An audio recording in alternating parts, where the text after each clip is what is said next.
Hello? Is there anybody out there? Is there anybody out there? Sorry, that was my Pink Floyd nerd out for the morning. Hope you don't mind. Welcome back to the Raven Book Reviews, or Jason's Book Reviews, or Lavelle's favorite books. I don't know, whatever you want to call it. Whatever works for you.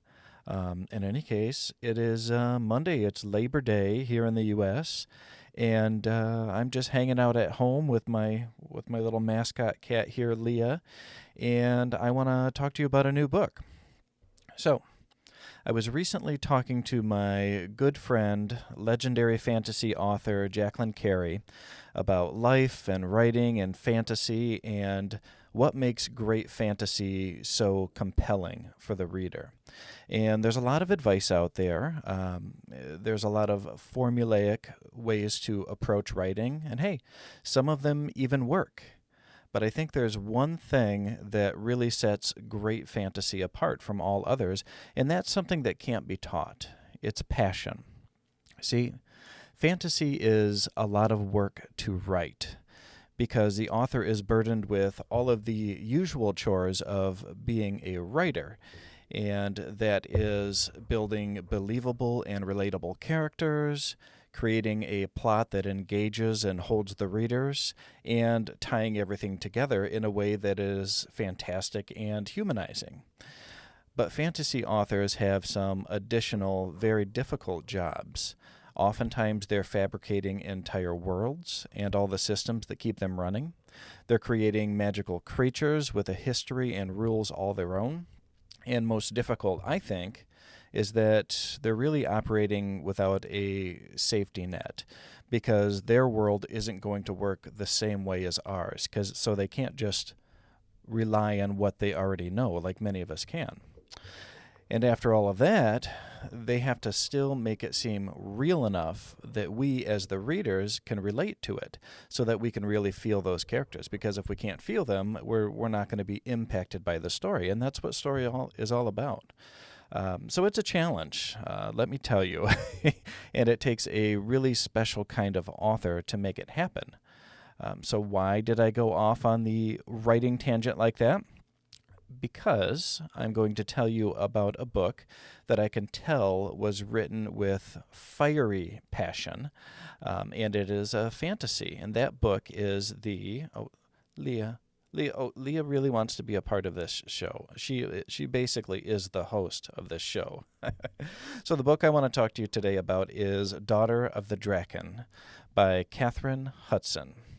Now, because I've only read the first book in this series, the entire grand scope of it still hasn't revealed itself. Daughter of the Drackan is the story of Keelan. And Keelan is a human child that was kidnapped by a Drackan as a child. And yes, a Drackan is a dragon. So she's adopted by this Drackan and forced to undergo a baptism of sorts that not only imbues her with superhuman powers, but also takes her memory away. So she grows up knowing the Drakkans as family, but also knowing that she isn't fully one of them. So, like any young person will, she goes out searching for answers and ends up running into, well, humans, of course. So things get a little dicey right about here once she starts mixing with the humans. For one, she's smoking hot, and she also doesn't wear clothes. So you can imagine what type of attention she is drawing, especially from the male humans, because we all know just how horrible men are. Second, she is a stone-cold, bloodthirsty killer. I mean, I write and read horror. That's my genre. And this book was more blood-soaked than anything I've read in years. So, I really like that. I mean, beautiful, half-human warrior. Yeah, sign me up. Anyhow, I'm not going to give you the whole plot because I don't like to do that. I want you to read it for yourself and see what you think. But I will say that there are secrets and lies everywhere. And it seems like the closer Keelan gets to actually finding her answers, the more obstacles are put in her path.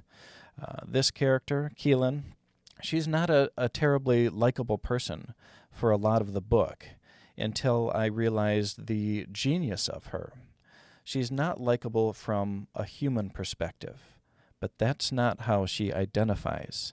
She's a Drackan, raised as a Drackan with Drackan thoughts and desires. And okay, a few human carnal thoughts as well. Thank you very much, Kathrin. This book is a beautiful example of a terribly powerful female character who gives absolutely not one crap about what anyone else thinks of her. She is who she is. She's strong, she's proud, and she's there to get things done. So I really enjoyed the horror elements of this fantasy. There was a lot more dirt and rock in this book than flowers and blue skies, and there really was never an easy way out for anyone. The book really hits some of the major fantasy marks or tropes with magical creatures, artifacts of great power, ancient prophecies, and a kingdom in peril. All in all, Daughter of the Drackan was a great book. I really enjoyed reading it, even when it made my skin crawl a little bit, because there was some pretty intense stuff in there.